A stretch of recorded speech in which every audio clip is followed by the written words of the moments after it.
Assalamu alaikum wa rahmatullahi wa barakatuh. I should say that the handout is not in the format I sent. I didn't use such a small font, and there are gaps where they were not.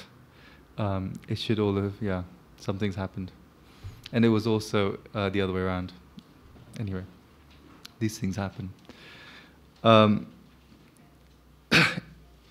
In this third one, in the series, basically what I'm going to talk about today primarily is about philosophy, and about philosophy in the Shi'i tradition. And I won't touch so much on mysticism because I guess we will try and find a fourth session. And I want to park that on one side. As you perhaps are familiar, both philosophy and mysticism, according to some people, are controversial. And this is a controversy which, like many controversies, is somewhat contrived and has a lot to do with various types of political affiliation and political posturings that people make. And I think it should be fairly clear from my position from what I say, what my own position is on that, and we can of course discuss that later. What I want to start with is perhaps to say what I mean by philosophy and where you can find philosophical forms of reasoning within the tradition in perhaps implicit or not explicit ways, and then how the actual philosophical traditions, which are known as the Hikma tradition in particular, developed within Shi'i circles. And then perhaps, if there is time, say something again about the controversies nowadays. And I've actually, in the handout, given you a couple of quotations which deal directly with that. They deal with it from a previous generation, but actually these are precisely the issues which come up again and again. And of course I won't bring up the whole issue of Ibn Arabi, because we'll do that with that next time. Especially since there's a huge amount of misinformation on both sides on that sort of issue, which I'm sure some of you are familiar with. And it's further evidence for why you shouldn't believe everything you read in emails or what you come across on the web. Okay, so to begin with, what do we mean by philosophy? And is philosophy a sufficient term to describe the sorts of reasoning, ways of thinking about the world which this tradition entails? There's, I think, an interesting question about whether, if we describe someone, for example, who I work on, Mullah Sadra in the 17th century, or someone much earlier, Nasiruddin Tusi in the 13th century, if we describe them as philosophers, are we somehow diminishing what they are? And I think I've raised this before. Or even if, for example, you wish to describe Imam Ali alayhi salam as a philosopher or a scientist or whatever, is that a diminishing what they are because it's restricting them to a particular discourse? And this is worth thinking about quite simply because nowadays philosophy tends to mean very particular types of things. Just as science nowadays means very particular types of things, which of course had different connotations, for example, before 1700. So nowadays we tend to think of philosophy as a logical form of reasoning about the nature of language, about the nature of human experience, deals with questions around how we know, what the nature of human psychology is, consciousness is, what obstacles there are in our ability to understand our world, and understand ourselves. Is there in fact anything about us, a mind for example, which is somewhat distinct from our body? Where does identity lie? Where are we going? Where are we coming from? So some of these are actually quite old questions, and many of them old questions. But certainly philosophy in the analytical tradition is very careful about how language is used, and certainly is not interested in certain metaphysical or epistemological foundations which are given. I.e., for example, the existence of a God is not a given. The existence of a first principle is not a given. The idea that we inherently have self-knowledge or self-awareness is not a given, and so forth. There are many other issues. And even the possibility of whether you can have objective standards for knowledge, objective standards for ethics, and how we should behave and deal with each other in a social context, in the political context. These are just not givens. Of course, the way in which certain other traditions in contemporary philosophy, which are sometimes called continental philosophy, deal with these issues is slightly different. They do tend to be a bit more concerned with the big questions, the ultimate questions of existence, in the way in which the analytical tradition is not so much concerned with those particularly big questions.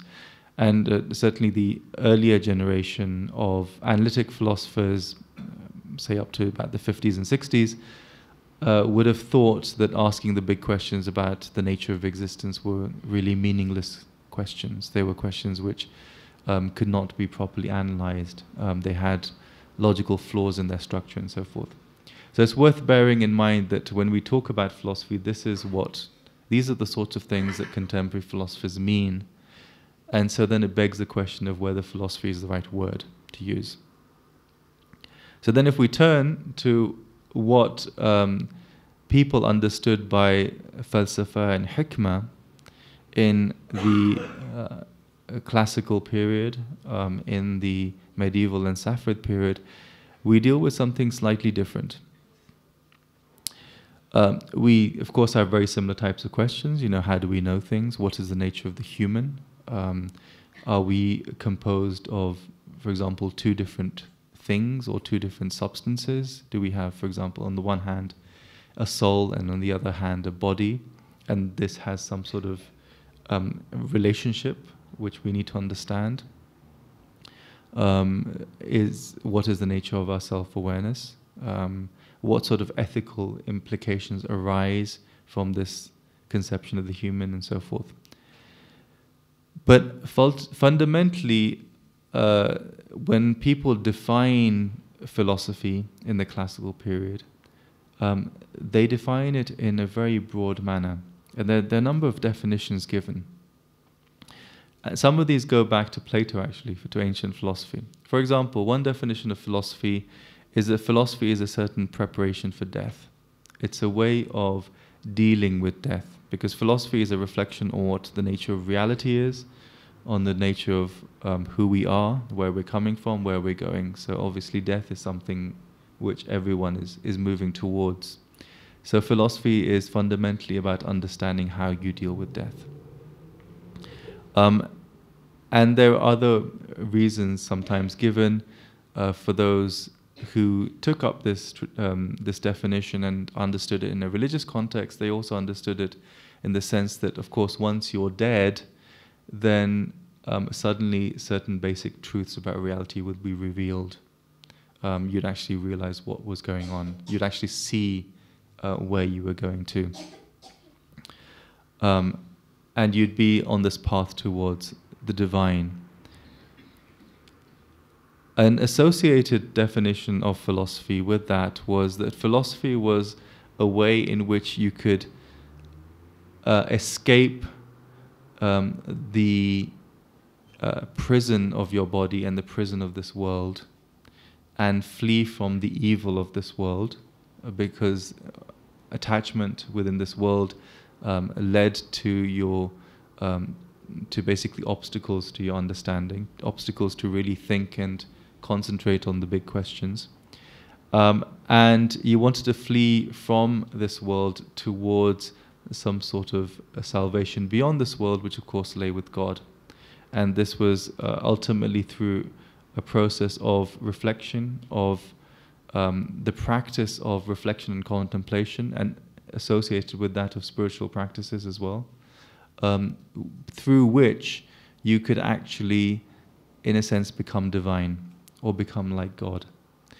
And this is something which is very central in Plato, particularly in Plato's Timaeus. And this, of course, comes into the Islamic tradition. The idea of becoming like God was that you were basically emptying yourself of, these veils and obstacles which arose because you were in this world, and you moved towards God, and it was only God as a creator who understood the totality of the rational order there is in the universe. So it was the ability to understand the rational order in this universe, and then, of course, also from that basis understand the ethics that implied. And this process in Greek was known as theosis, and in Arabic it was known as ta'alluh. Ta'alluh is a word which was formed from the word, of course, Allah or ilah. So to become God or to become like God in that sense. And both of these definitions of philosophy which come from the ancients were actually very important in the classical and even later Islamic period, because it was fundamentally about understanding what it meant to be human, and then also what that understanding entailed for the relationship with God.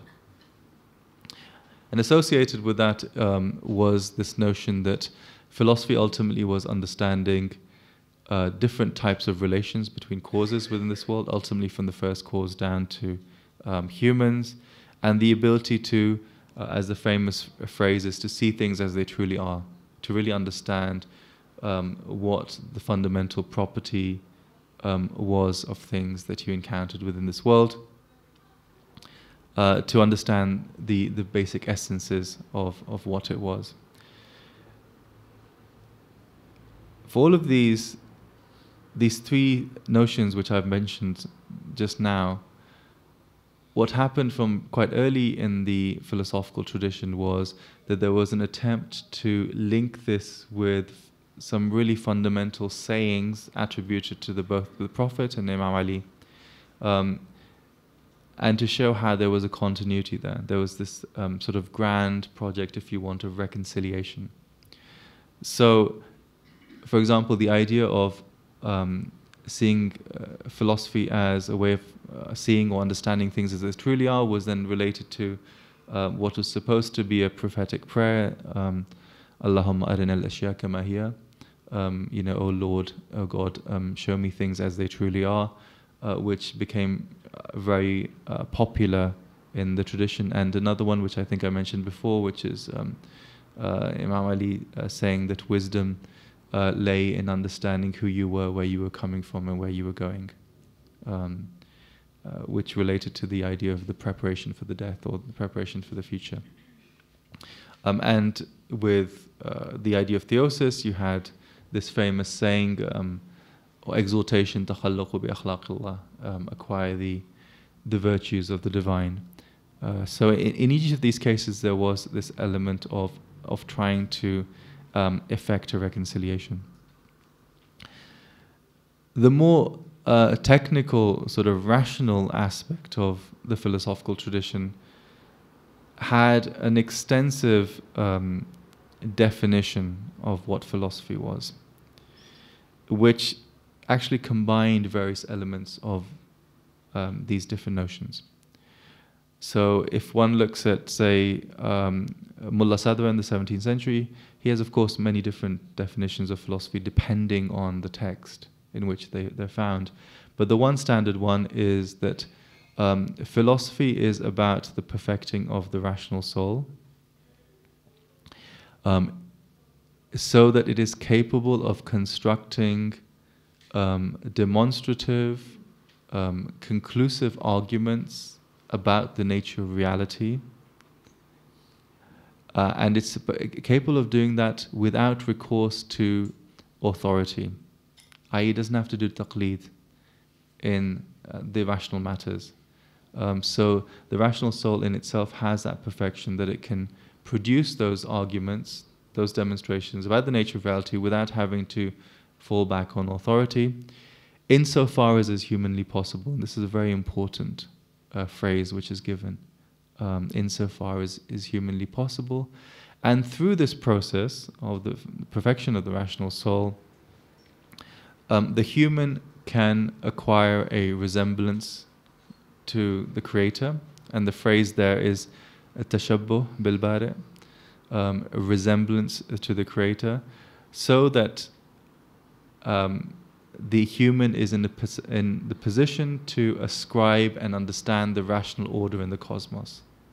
So you have this kind of extended definition which Mullah Sadwa gives, for which there are previous precedents, which brings these 3 or 4 different notions of philosophy together. Now, of course, before that, there's plenty of history. I'm actually going to just skip the history. I don't think I really need to do this. I'll just say a couple of things about the history. Philosophy, or the study of hikmah or falsafa within a Shi'i milieu, becomes established quite early on, and it certainly is established by the 12th century, the 12th or 13th century, just before the time of Tusi and Hilli.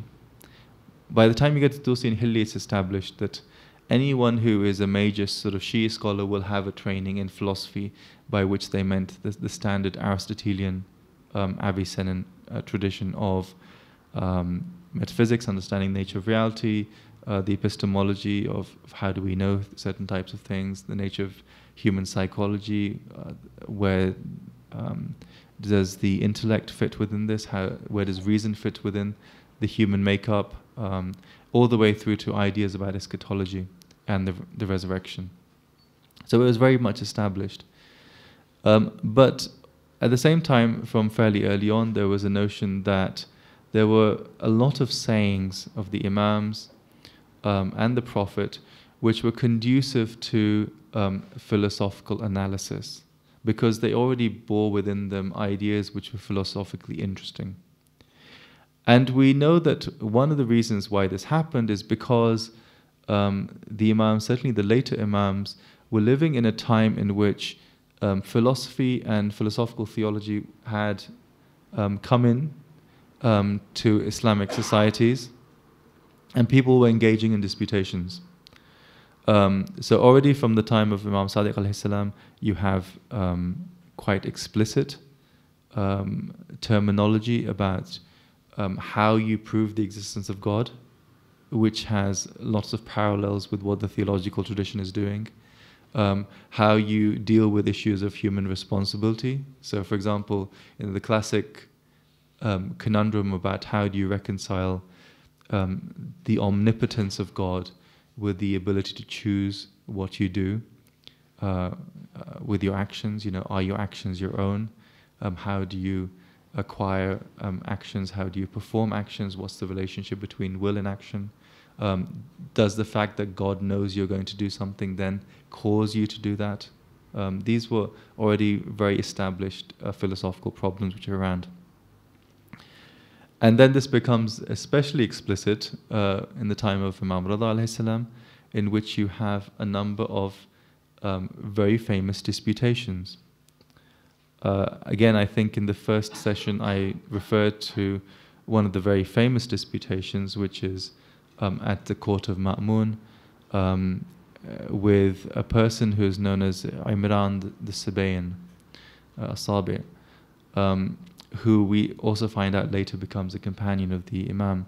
And he asks him a set of questions, which starts with what is the first thing created, or what is the first thing, and then it goes on. And what you see in that disputation is that the Imam is using terminology which is already at that time emerging as the standard way in which people talk about philosophy. So you already have, in a sense, the Imams dealing with in matters of disputation, which is quite important, because the question of whether you deal with disputation is again an issue of controversy, both in the medieval period and certainly nowadays. Should you dispute on matters regarding philosophy? Now, what happened with those texts is that there were commentaries written on those texts over time. People wanted to make sense about what was said in those texts, and then how they could link that in with the philosophical training they had acquired. And the reason why they were insisted on doing this, interested in doing this sort of reconciliation, is because they considered philosophy or philosophical learning to be part of a continuous prophetic inheritance. So already by the 12th century you have, actually by the 10th century you have histories of philosophy which argue about the origins of philosophy. So they say, for example, philosophy has been something which has always existed with humans, and the first person to articulate philosophy was Seth, the son of Adam, and from Seth there's a chain of transmission of philosophy which is a prophetic chain, and then from those various prophets it then disseminated to the famous ancient philosophers and so forth, and then when it came to the Islamic period it then came back in a sense. It was reappropriated by Muslims from the ancients, and it was a reappropriation because it was already at its very essence prophetic teaching, prophetic knowledge.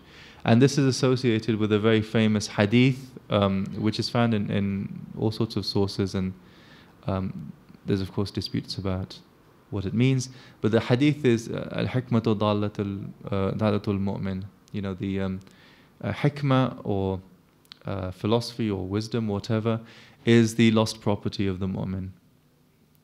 And so this was one way in which there was a justification that wherever you found philosophy, this was something which was ultimately part of your inheritance as a believer, because fundamentally it was something which had a prophetic origin.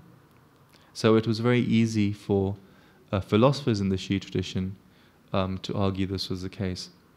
And you find this systematically. I've recently been writing an article which I'm just about to finish on the concept of philosophy in the 16th, 17th century, and practically every philosopher I can think of argues that philosophy has a prophetic origin. Every single one of them says so. And they always quote the various hadith, including some of the ones I've mentioned, to justify this. And they also, of course, quote the very famous verse in Surah Al-Baqarah where it says, you know, God, He gives hikmah to whoever He wills, and whoever is given hikmah is given a great good, khayran kathira is the phrase in Arabic. And this verse is cited systematically in that period in the 16th and 17th century, often in the introductions to philosophical texts. The reference, by the way, if you want it, is Baqarah 269. I'm not sure if I put it in here. So this was an element of the way in which scriptural sources were used to justify and to also reconcile the fact that philosophy was something quite central and interesting to take up, and really an important way of then explaining what the faith was and what how it related to an understanding of what reality is as well.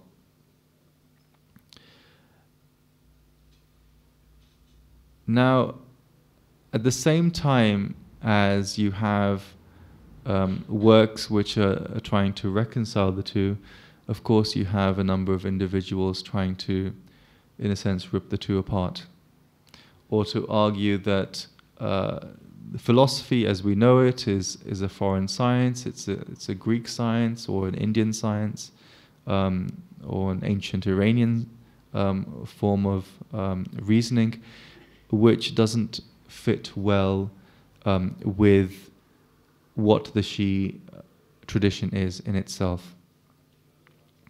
And there are, of course, very interesting and particular things you can point to. For example, if you take the term aql, aql's reason, intellect, and you look at the hadith which there are about aql, and then you look at how philosophers like Farabi and Ibn Sina in the classical period talk about what the aql is, there seems to be a problem here.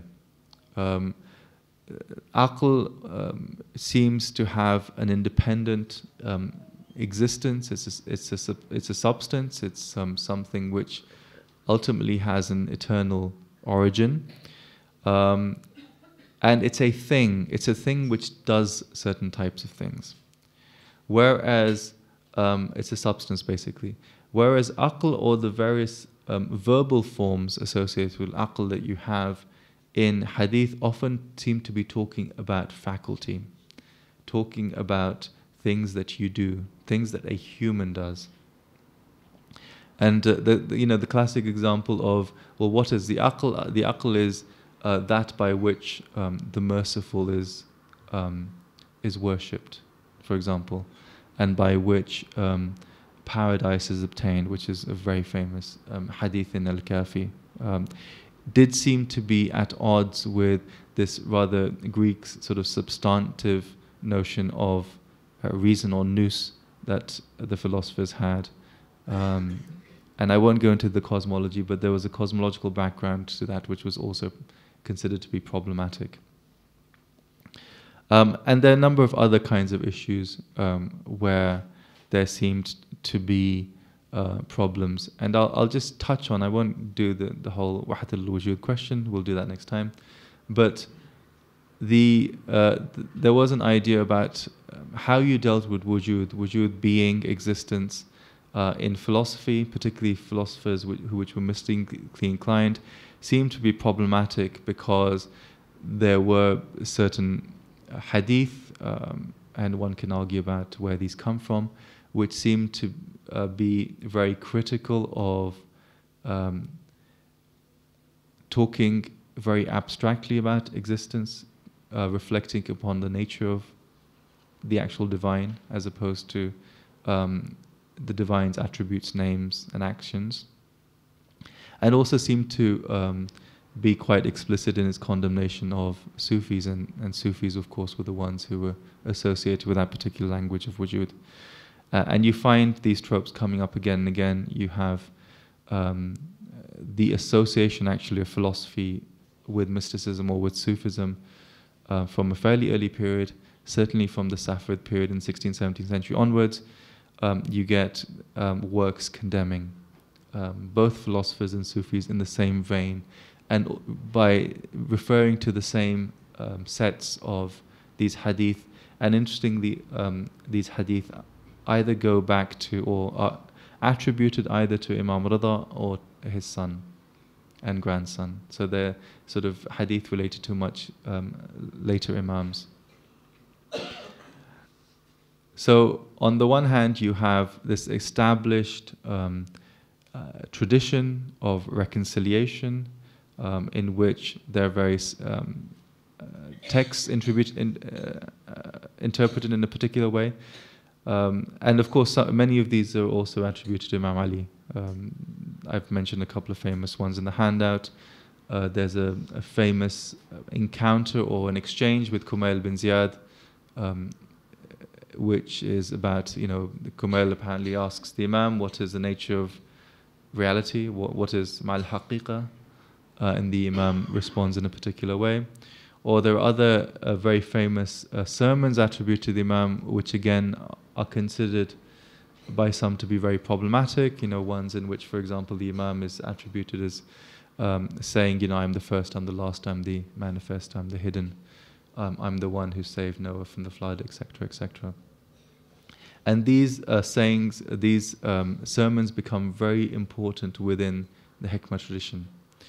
So much so that if you take someone like Mohsin Faiz Kashani in the 17th century, the student of Mullah Sadwa, he has this wonderfully interesting work called Kalimat-e Maknune, the hidden words, sayings, which is all about the nature of reality and, of course, the role the Imam plays within that.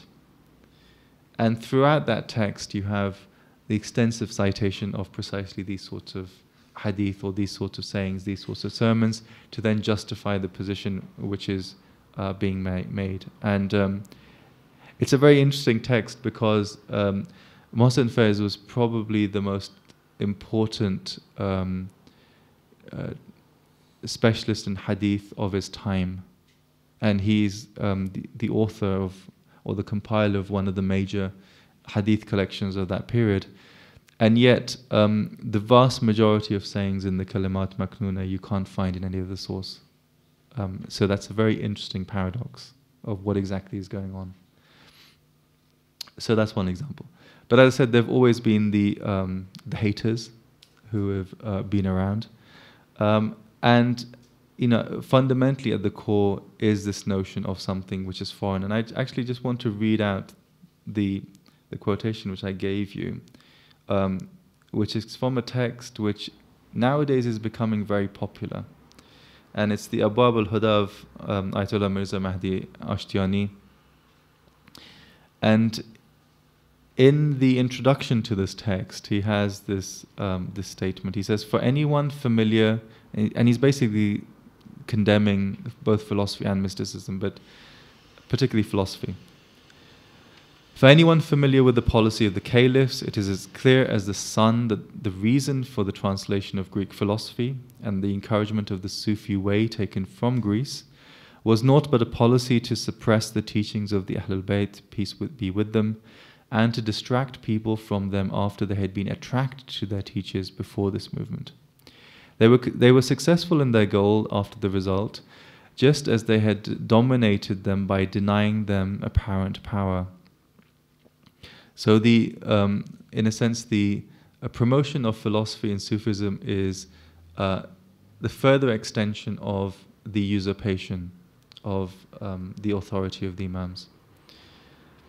So Muslims occupied themselves with theoretical and discursive inquiries, and after the translation movement did not feel the need for the teachings of the family of Muhammad, peace and blessings be with them, and even used disputation and discourse against them, as is clear from the history of the 8th Imam, and this is a reference, of course, to the Munadarat, which are collected by Sheikh Saduq in Uyun Akhbar Rida. Not just that, the matter went so far as to diminish their teachings in the eyes of their followers by interpreting their words through Greek human and fallible teachings, and by claiming that the most important intent of the Imams lay in the teaching of Greek sciences. And this is very much an attack on this reconciliation, to say that this is not what the Imams meant. What the Imams were talking about is something quite different from what the philosophical tradition is talking about. This is not correct because the utterances of the scripture and the sunnah are predicated of technical meanings, and the guidance of humans rests upon their learning after having been ignorant of those technical terms. And one of the claims being made here, which is a very interesting claim, is that there is something unique about the usage of terms in hadith. So it's not the case that you understand what the hadith terms mean by reference to something extrinsic to them. So it's not the case that, for example, you refer to science or medicine or philosophy or whatever to understand what those terms mean. Those terms have, or even grammar or lexicons of the Arabic language, but rather those terms have a meaning which is unique to them within their own context. And there is an element of this. There's a current movement about that as well, which is about the nature of Arabic language, but I'll leave that for the moment. A few of them extracted from the speech of God Most High and the speech of the Messenger, using the method of the rational, and cynically referred the community to one who knows Greek philosophy. This is a deficiency sidelining the mission of the Prophet and destroying the works of prophecy and of mission. It is an act of oppression above and beyond the sword and spear. So this is a very strong statement, which is fundamentally delegitimizing philosophy. Basically for these three reasons which are given here, basically that it's something extrinsic, it's foreign to Islam. There's no justification for the reconciliation between hadith and philosophy. And thirdly, you can't do that because the way in which terms are used in the hadith have a technical meaning all of their own, which is quite distinct from the way in which terms are used in philosophy and in other types of discourse. the school of thought which basically Mirza Mahdi Ashtiani established is actually increasingly popular. It's increasingly popular even in Iran. It's certainly popular in diasporas. And I've speculated before that I think one of the reasons why it's popular is because of the way in which philosophy is instrumentalized, I guess would be the term I'd use, in Iran. Philosophy has, the study of philosophy, study of Hikma, and of course Irfan as well, but particularly Hikma has a different status post-79 than it did before. After the revolution, philosophy, the study of philosophy became much more established, much more mainstream, and much more widespread than it had ever been. Of course, philosophy was studied in seminaries in Iran before that, and the 19th century is a time of expansion of it, but philosophy was always, in a sense, marginal. It wasn't a central part of the curriculum. It was something that people, for example, chose to do. But the vast majority of seminary students probably didn't study philosophy in the 19th century. In 79, that changed. And that changed, of course, for the obvious reasons of what happened in 1979, and the fact that the figurehead of the revolution himself was someone who was known to have both studied and taught philosophy in the Hawza. And it made it established. And of course, one can also refer to in the early months of the revolution, I of course don't remember this, but some people here might, Ayatollah Khomeini gave a series of lectures on TV which were a commentary on Surah Al-Fatiha. And after a few programs, basically, he was dissuaded from continuing, because the argument was that he was mainstreaming and popularizing teachings which had always been quite elite and open to small private circles. It was as if he was teaching philosophy and Irfan to the masses, and that's just basically not what you do. And there's certain reasons why you don't do that, which we can go back to later.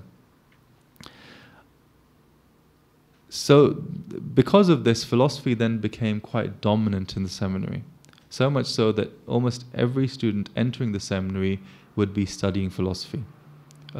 It's an absolutely critical part of the basic Hawza education that you have nowadays in Iran or Iranian inspired seminaries.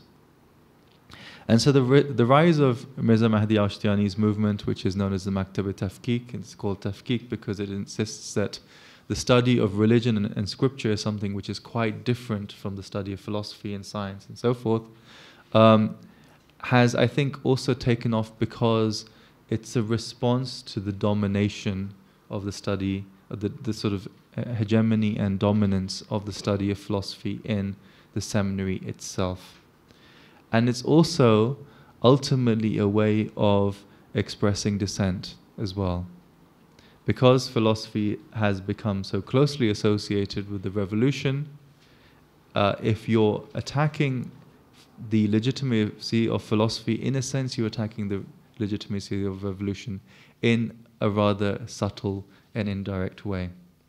This isn't true of all Tafkikis, but it's true of quite a lot of Tafkikis, that they're very critical of the role of philosophy, and they're also quite critical of the politics associated with the revolution. So that's something to bear in mind, and that's why when you have the contemporary controversies, one thing to remember is that asking a question such as, is philosophy legitimate, is actually not a straightforward theological question. It's very deeply political a question in the present context in which we find it. Now, I just want to say one thing in a sense to end, which is about how is Hikma or philosophy different from Irfan, because we'll discuss that next time. And this comes to, in a sense, the issue of of both the topics, the subjects which it deals with, they both deal with, and also the curriculum which are entailed, the text study. The text studies, of course, are very different. If for Hikma, basically the text that would be studied traditionally would have been Mullah Sadwa, would have been Haj Mullah Hadi Sabzawari afterwards. Nowadays will be the texts of Allama Tabatabai. And when you look at them, they are recognizably philosophy in the sense that they deal with arguments. They deal with the nature of what proof is. They deal with the nature of existence and what are the different modes of existence. How do we know certain types of things? Do we know things through their essences, their universal properties, or do we recognize them through particular features which distinguish them one thing from another, and so forth? The nature of human responsibility and what the nature of the human is, etc. as well. So there is a discursive form of argument involved in those texts. Irfan texts are quite different. Most of them are either commentaries on the work of Ibn Arabi or come from that particular school, and they don't necessarily have that sort of discursive format. There is much more of the poetic in the language, and there is much more of the appeal towards both intuition and to the idea that there is understanding which goes beyond the straightforwardly rational. It's what the Greeks, in a sense, would have called the notion of something which is non-propositional or non-discursive. That there are ways of understanding things through some sort of direct experience, encounter with it. And there's some interesting themes even in contemporary continental philosophy which fit in quite well with that. So there's a fundamental difference in the curriculum, there's a fundamental difference in the way in which the argument is portrayed, and the sorts of cognitive faculties which are being called upon. And ultimately there's also a difference in the subject matter. In Irfan, the subject matter tends to be much more explicitly related to an abstract contemplation, not only on the nature of being, but on the nature of being insofar as it's a way of understanding what God is and how God is manifest within the universe. In philosophy, you could argue that although God is of course present, God is at sort of a particular sort of arm's length away. The study of being is not insofar as it is God ultimately, but it's being insofar as it is an abstract notion of being, and that's it. What Aristotle would have called being qua being. And this is fundamentally a different type of subject matter to what one finds in Irfan. And there is much more, for example, in the discussion of divine attributes and understanding of divine attributes, it's much more about the participation of the human in the divine attributes. You find that sometimes in Hikma works, but they don't tend to be central to the Hikma works. And this is one of the problems actually sometimes when you're looking at the work of someone like Mullah Sadwa. It's actually quite difficult to distinguish between what is Hikmah and what is Irfan. But nowadays in most texts it's actually quite straightforward because they tend to be written in very different ways. They tend to deal with different types of foci and they definitely engage in different forms of disputation. And again, that's something which we will discuss much more next week, particularly with respect to next time, particularly with respect to just going back into sort of lecturing mode for a second. The concept of being. What does being really mean? Why is it such a central notion in Irfan? And also, what in a sense is the goal of doing it? If you think of the definition of Hikmah I gave earlier, the perfecting of the human soul, the rational soul, so it's capable of producing demonstrative arguments by the nature of reality, not relying upon authority insofar as is humanly possible, so that it can strike a resemblance to the divine, so that it can ascribe rational order to the universe. That's quite different from an Irfan kind of path, which is ultimately about becoming and participating in the divine. It's really about that sort of mystical union, that mystical sort of, that feeling of ecstasy in the one, in which there is no concept of selfhood, that there is no concept of who you are. There is no I in that experience, or at least there's no I with a small I, so to speak, in a personalized sense.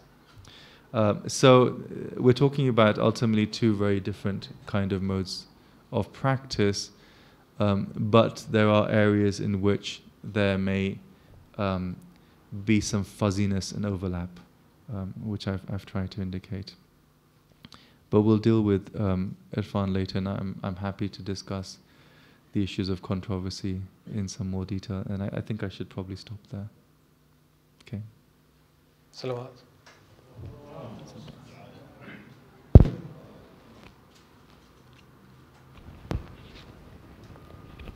Assalamu alaikum. Thanks for your lecture. You use falsafa and hikmah interchangeably. Is there a differentiation between the two, or are they synonymous? And does hikmah have kind of more Islamic connotations? Is falsafa more general? I use it fairly interchangeably because it is used interchangeably. Certainly in the early period, there is no real distinction made. Later, the way someone like Mullah Sadwa uses it, he doesn't tend to use falsafa, because for him falsafa is associated with Avicenna, with Farabi, and it's associated with their method, which he thinks is insufficient. So for example, he thinks their method is insufficient because it's purely based on discourse. It's based on sort of cumulative forms of linear reasoning. Whereas he's interested in philosophy, which is also about spiritual practice, which is also about theosis. Avicenna doesn't talk about theosis. It's not one of his things at all. And it's also about the use of intuition in a much more systematically mystical manner. The way in which Avicenna uses intuition is quite limited. I mean, intuition for him, hads, is really about just being able to somehow understand the link between two propositions, so you can produce a new form of knowledge or new piece of knowledge. Whereas for someone like Mullah Sadwa, intuition is ultimately kind of an act of divine grace through which you can understand sort of major truths. So it's much more than the concept that you find in Avicenna. So certainly later, I think there is a distinction made. It really becomes systematic that it's only hikmah which is used. Falsafa is not used much later, and when it is used, it's associated just with this kind of notion, this Avicenna notion of discourse. Assalamu alaikum. Alaikum salam. Ahsant. I was reading the quotation mentioned about Sayyid Tawtabai, why he went down the route of studying falsafa and teaching it. And he mentions that he was realizing the danger of various factors that were going on in that community, which reminds me of the reasons mentioned by Sayyid Muhammad Baqir al-Sadr, rahmatullah alayhi, in Iraq, when he subjected or addressed the issues about falsafa and the danger of the danger directed towards the community at the time by various liberal and communist ideology in Iraq. I wonder if this is apparent in the literature that you deal with in your circles about Sayyid Muhammad Baqir Sadr. Right. I disagree with both the points you just made. The first one is Allama Tabatabai's reason that he gives here is not that he thinks that, or maybe I didn't understand what you said, that he thinks philosophy, philosophy in terms of hikmah, he doesn't think that's a bad thing at all. in fact, his argument was that hikmah was fundamental to be taught because you needed to have some sort of response to basically other ideologies. You needed to have a response to other forms of philosophical reasoning. And that's the point about, everyone comes with a suitcase full of doubts and problems. That's basically doubts and problems because they've been reading communist literature. In the time that he's writing, that's the fundamental thing. It's the Tudeh party, communism is a big issue. And that's the same with Sayyid Sadr. I mean, Falsafatuna is fundamentally about trying to respond to those sorts of ideologies as well. So I think in some ways then really the distinction is between philosophy perhaps and hikmah. That the study of hikmah is absolutely fundamental because you need to deal with these other forms of philosophical reasoning which are around, which are fundamentally challenging people's beliefs because they might be irreducibly materialistic, which was the case with Marxist ideologies, with other forms of philosophical reasoning at the time, particularly in the 50s and so forth. And also the interesting other thing that Allama Tabatabai says, that he said that he was willing to suspend his teaching, or actually he didn't suspend it. He suspended the public teaching, he kept the private classes. Because he was willing to basically defer to the authority of Sayyid Burjadi. Again, that's not something he had to do because he was a mujtahid in his own right. But I think that's just a case of the adab of the Hawza, and so he agreed to do that. And this is what I was trying to refer to earlier, that pre-79 philosophy classes were not necessarily public classes. You didn't have the massive sort of public classes that you have nowadays. Post-79 that changed, and that was the fundamental shift. And sometimes actually the distinction between hikmah and philosophy is something that even some of the tafkikis use. For example, they'll say, yes, hikmah fine as long as you're looking purely at hadith literature, looking at the Quran, and not trying to make sense of it through the teaching of the tradition, of the philosophical tradition. So they'd say, yes, the hadith have lots of very interesting things to say about the concept of the nafs, have a lot of interesting things to say about ma'rifah, about aql, about even wujud, they would say, but that there is a problem of the sorts of vocabulary and the forms of reasoning and training which people use to make sense of those texts. And you find that in some of the more sophisticated tafkikis, they're making a distinction between hikmah and hikmah in that sense, or hikmah and philosophy, precisely in that sense.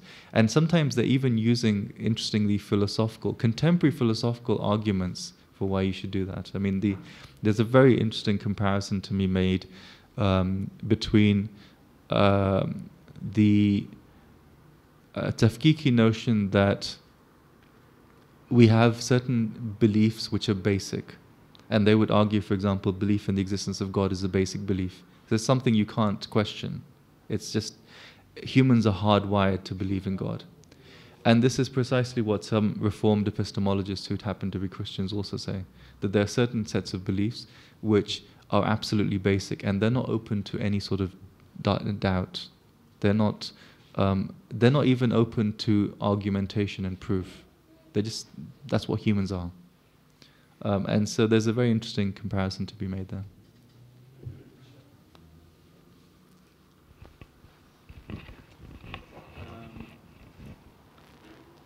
I may be wrong, but as far as I can see, historically, Najaf has been more cooler towards philosophy and Qom has been more active, even before the revolution and so on.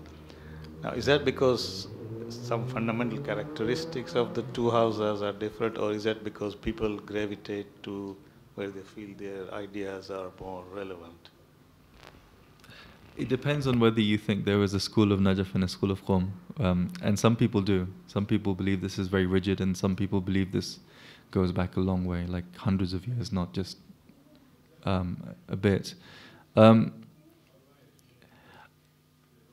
The study of philosophy was always very marginal in Najaf. And even when there was a tradition of it, there was actually a stronger tradition of it in Karbala than there was in Najaf. And there was a very strong tradition of the study of Irfan in Karbala as well. Having said that, there was a certain amount of philosophy that people needed to do. In the 19th century, you have a fundamental a shift which occurs in the study of usul. With Sheikh Ansari, but definitely with Akhund Khurasani, the structuring of usul becomes much more philosophical. And there is an obvious reason for that, because they had both studied philosophy. And they actually started using the tools. And if the use of philosophy, of course, was within a Sunni context of usul, was much more established earlier on. For example, when you're talking about terms and how you make sense of terms and read terms in hadith and Quran in terms of deriving law, then you need to have a very clearly articulated philosophy of language and a theory of meaning and so forth. And these sorts of things became much more explicit, and they became much more explicit in reference to basically the Mullah Sadhu tradition. So that if you pick up, say, Sayyid Khoi's the Taqrirat in Usul, which put together by Sheikh Fayyad, there are extensive citations of Mullah Sadhu in it, which no one can deny, even though certain people in Najaf try to deny this, but they are much more extensive than there are in many other people's Taqrirat. And even now, actually, I think if you would ask the Maraja, and I mean the Maraja, not just any old person who claims to be Marja in Najaf, about philosophy, they'll all say that at the very least you have to study philosophy for usul, but only enough for usul. And some will say, but then you stop doing it, because usul, of course, is what it's all about, and the people in Qom don't do usul. So there's an element of the polemics there as well, that the Qummis, they do all this falsafa and Irfan stuff, but they don't really get the usul, and we do usul properly. So there's also a polemical aspect to that. And of course it has to do with the fact that post 79 there is this divergence in the historical traditions.